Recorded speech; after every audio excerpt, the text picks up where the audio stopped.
मेरे चैनल को सब्सक्राइब करिए, बेल आइकन को प्रेस करिए जिससे लेटेस्ट नोटिफिकेशन मिलता रहे। Hello friends, welcome to my YouTube channel. आज मैं आपके साथ होली स्पेशल चॉकलेट गुजिया की रेसिपी शेयर करूंगी। बहुत ही डिलीशियस यमी ये बनकर तैयार होती है। इसे आप आराम से स्टोर करके भी रख सकते हैं, बिल्कुल भी ख़राब नहीं होती है ये। और बहुत ही डिलीशियस ये बनकर तैयार होती है, बहुत ही क्रिस्पी बनती है ये। तो ज़रूर से ट्राई करिएगा इस होली पर इस रेसिपी को। कुछ नया ट्राई करना चाहते हैं गुजिया में तो ज़रूर से ट्राई करिएगा, बहुत ही डिलीशियस बनती है। तो आइए देखते हैं इस चॉकलेट गुजिया को कैसे बनाते हैं। इसे बनाने के लिए मैंने सबसे पहले एक मिक्सिंग बोल लिया है। इसमें मैंने 150 ग्राम मैदा लिया है, ये 1 कप के बराबर है। और 2 टेबल स्पून मैंने इसमें ऑयल लिया है। आप इसकी जगह घी भी ले सकते हैं। तो अच्छी तरह से दोनों हथेलियों के बीच में रखकर आटे को, मैदे को अच्छी तरह से रब करते हुए इसमें ऑयल को मिक्स करना है। अच्छे से मोयन लगाएंगे तो बहुत ही क्रिस्पी हमारी गुजिया बनकर तैयार होगी और काफ़ी दिनों तक ये क्रिस्पी रहती है, बहुत ही डिलीशियस बनती है। तो अच्छी तरह से इसको रब करते हुए हम अच्छे से मोयन देंगे इसमें। तो देखिए मैदे में अच्छी तरह से तेल मिक्स हो गया है। अब हम जब इसको अपने हाथ से अच्छी तरह से प्रेस करते हुए इसको लड्डू का शेप देंगे तो आसानी से ये होल्ड हो जाता है, इस तरह से देखिए। तो इसी तरह से मोयन देना है, ऑयल को अच्छे से इसमें ऑब्जर्व हो जाने देना है। अच्छी तरह से रब करते हुए हमें इस ऑयल को मैदे में मिक्स करना है। अब हम इसमें थोड़ा थोड़ा पानी डालकर इसका एक हार्ड सा डो तैयार करेंगे। तो हार्ड सा डो तैयार करेंगे लेकिन स्मूथ डो तैयार करेंगे। तो थोड़ा थोड़ा पानी डालते जाएंगे और डो रेडी कर लेंगे। तो ये देखिए हमारा डो रेडी है, थोड़ा सा हार्ड है और स्मूथ सा डो तैयार हुआ है इस तरह से। अब इसके ऊपर थोड़ा सा ऑयल लगा देंगे जिससे हमारा आटा सूखे नहीं। आप चाहें तो इसे गीले कपड़े से भी ढक कर रख सकते हैं। अब हम इसको ढक्कन से कवर कर देंगे। उसके बाद हम इसको आधे घंटे के लिए रेस्ट दे देंगे आटे को। और जब तक हमारा आटा रेस्ट होता है तब तक हम इसकी स्टफिंग तैयार कर लेंगे। तो सबसे पहले हम चॉकलेट गुजिया है तो चॉकलेट को मेल्ट करेंगे। 150 ग्राम मैंने डार्क चॉकलेट ली है। ये वही चॉकलेट है जिससे हम केक या ब्राउनी बनाते हैं और ये मार्केट में इजीली अवेलेबल है। तो अगर आपके पास माइक्रोवेव है तो 30 सेकंड के लिए माइक्रोवेव कर लीजिए। नहीं तो आप मेरी तरह एक बर्तन में पानी गर्म कर लीजिए, थोड़ा सा पानी अच्छी तरह से बॉयल कर लीजिए। उसके बाद इसके ऊपर एक कोई भी आप बर्तन रख सकते हैं, चाहे स्टील का रख लीजिए या कांच का रख लीजिए। मैंने एक स्टील का बोल लिया है, उसमें हम चॉकलेट को डाल देंगे और गैस की फ्लेम लो कर देंगे। और जो पानी बॉयल होगा उसकी हीट से हमारा चॉकलेट आसानी से मेल्ट हो जाएगा। तो ये देखिए हमारा चॉकलेट अच्छी तरह से मेल्ट हो गया है, बहुत ही ईजिली ये मेल्ट हो जाता है। बस आप जिस भी बर्तन के ऊपर अपना ये बोल रखें वो पानी को टच नहीं होना चाहिए। तो देखिए हमारा चॉकलेट अच्छी तरह से मेल्ट हो गया है, अच्छे से मेल्ट होकर तैयार हो गया है। अब हम गैस की फ्लेम ऑफ कर देंगे और इसी गर्म बर्तन के ऊपर जो पानी है हमारा बर्तन में, उसी के ऊपर हम इस बोल को रख कर छोड़ देंगे जिससे हमारा चॉकलेट मेल्ट रहे, जमे। अब मैंने 150 ग्राम खोया लिया है और एक पैन में डालकर हम इसे लाइट पिंक कलर आने तक फ्राई करेंगे, भून लेंगे इसको। बहुत ज़्यादा कलर नहीं देना है, बस लाइट पिंक कलर आने तक ही इसे भूनना है। तो मीडियम टू लो फ्लेम पर हमें इसे अच्छी तरह से भून लेंगे, लाइट पिंक कलर आने तक। लम्स ब्रेक करते हुए इसे तोड़ लेना है और अच्छी तरह से भून लेना है। तो देखिए हमारा खोया भी लाइट पिंक कलर का हो गया है। अब हम गैस की फ्लेम ऑफ कर देंगे और इसे एक बोल में ट्रांसफ़र कर लेंगे। अब मैंने थोड़े से ड्राई फ्रूट्स लिए हैं, 15 से 20 मैंने बादाम, 15 काजू और थोड़े से किशमिश लिए हैं, थोड़ा सा मैंने पिस्ता लिया है। तो इसे आप चाहे तो बारीक कट करके डाल दीजिए। मैंने इसे पल्स मोड पे ग्राइंड करके डाला है, कोर्सली ग्राइंड कर लिया है। किशमिश को हम ग्राइंड नहीं करेंगे, इसको चाहे तो आप फाइनली चॉप भी कर सकते हैं। पिस्ता, काजू और बादाम को मैंने एक ग्राइंडर में डालकर पल्स मोड पर इसको कोर्सली ग्राइंड कर लिया है। किशमिश को हम साइड में रख देते हैं, इसे हम चॉप कर लीजिए या ऐसे ही साबुत भी डाल सकते हैं। तो देखिए मैंने इसे ग्राइंड कर लिया है, इस तरह से कोर्सली ये ग्राइंड हो गया है। आप बारीक पाउडर भी बना सकते हैं या आप छोटा छोटा सा फाइन सा चॉप भी कर सकते हैं। तो ये हमारा बादाम, काजू और पिस्ता का मिक्सचर भी रेडी हो गया है। इसे भी हम एक प्लेट में निकाल लेते हैं और अब हम इन सारी स्टफिंग को एक साथ मिक्स करेंगे। तो उसके लिए मैंने एक मिक्सिंग बोल लिया है। सबसे पहले जो मैंने खोया फ्राई करके डाला था, रखा था, वो हम इसमें डाल देंगे।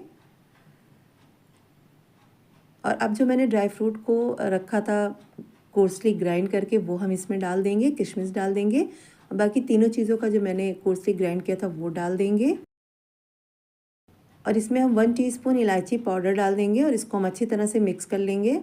हल्का सा इसे मिक्स कर लेंगे और अब हम इसे मीठा करेंगे। तो मीठा आप अपने टेस्ट के अकॉर्डिंग कम या ज़्यादा कर सकते हैं। मैंने 3/4 कप मैंने बूरा लिया है, ये मार्केट में ईजिली अवेलेबल है।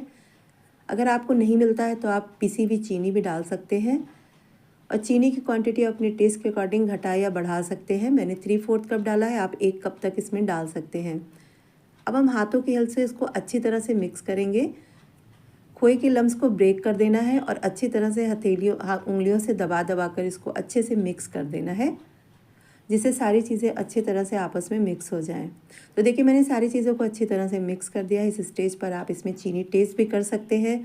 अगर आपको मीठा कम लगता है तो आप और डाल सकते हैं। अब जो मैंने चॉकलेट मेल्ट करके रखा था उसे हम इसमें डाल देंगे। 2 टेबलस्पून चॉकलेट बचा लेंगे लास्ट में गार्निशिंग के लिए, या आप चाहे तो पूरा भी एक साथ डाल सकते हैं।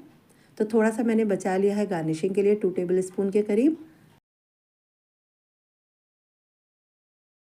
चॉकलेट डालकर भी इसको अच्छी तरह से मिक्स कर देना है, ऊपर नीचे करते हुए अच्छे से इसको स्पून की हेल्प से मिक्स कर देना, जिससे चॉकलेट सारे इंग्रेडिएंट में अच्छी तरह से मिक्स हो जाए। तो देखिए मैंने चॉकलेट को भी स्टफिंग के साथ अच्छी तरह से मिक्स कर दिया। हमारा टेस्टी और डिलीशियस सा हमारा स्टफिंग तैयार हो गया है। ये देखिए इस तरह से हमें इसे तैयार कर लेना है स्टफिंग को। और अब हम स्टफिंग को अपने साइड में रख देंगे। और देखिए आटा भी हमारा रेस्ट हो गया, आधा घंटा हो गया रेस्ट करते हुए आटे को। इसे रोलिंग सरफेस पे निकाल लेंगे और ये देखिए इतना सॉफ्ट ये हो गया है। अब इसको हम इस तरह से रोल कर लेंगे और इसकी छोटी छोटी सी लोइयाँ तैयार कर लेंगे।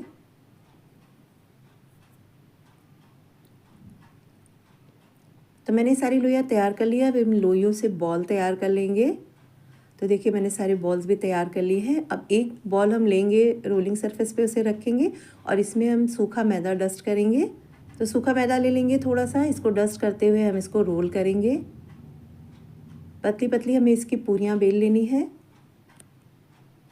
थोड़ा थोड़ा सा आटा लगाते जाएंगे जिससे ये सरफेस पे चिपके नहीं, और इस तरह से हम इसे रोल कर लेंगे। तो देखिए हमारा एक पूरी बनकर तैयार हो गई है। इसी तरह से हमने जितने भी बॉल बनाकर रखे थे उसकी सारी हम पूरियाँ बेल लेंगे। इतनी पतली हमें इसको रखनी है।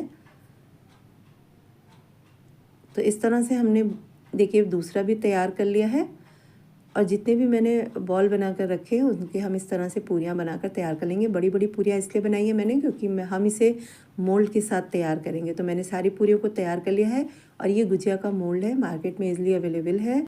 तो अब हम क्या करेंगे, हमारी स्टफिंग भी तैयार है। तो अब हम मोल्ड पर एक गुजिया रखेंगे और जो मोल्ड का किनारे का सरफेस है इसके ऊपर हम पानी लगाएंगे। हमें इतनी बड़ी गुजिया बेलनी है जो इस सरफेस को कवर कर ले। तो इस तरह से हमने नॉर्मल पानी लिया है रूम टेम्परेचर पर।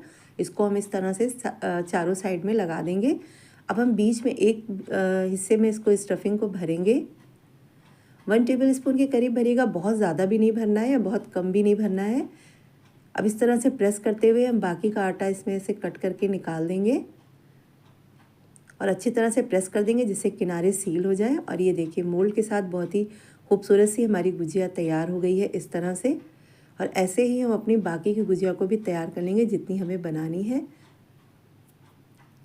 इस तरह से मोड़ लेंगे और इसके ऊपर हम पानी लगाएंगे, बीच में स्टफिंग भरेंगे और इसको अच्छी तरह से प्रेस करते हुए हम इसको गुजिया का शेप दे देंगे। तो ये देखिए हमारी दूसरी गुजिया भी तैयार हो गई। इसी तरह से हम इसी मोल्ड के हेल्प से हम सारी गुजिया को तैयार कर लेंगे।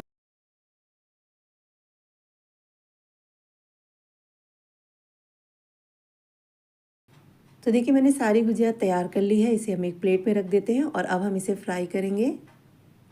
आप चाहें तो इसको गीले कपड़े से ढककर भी रख सकते हैं, लेकिन मैं इसे फ़ौरन ही फ्राई करूँगी तो इसलिए मैंने इसको नहीं ढका है। इसे फ्राई करने के लिए मैंने गैस पर ऑयल रखा है।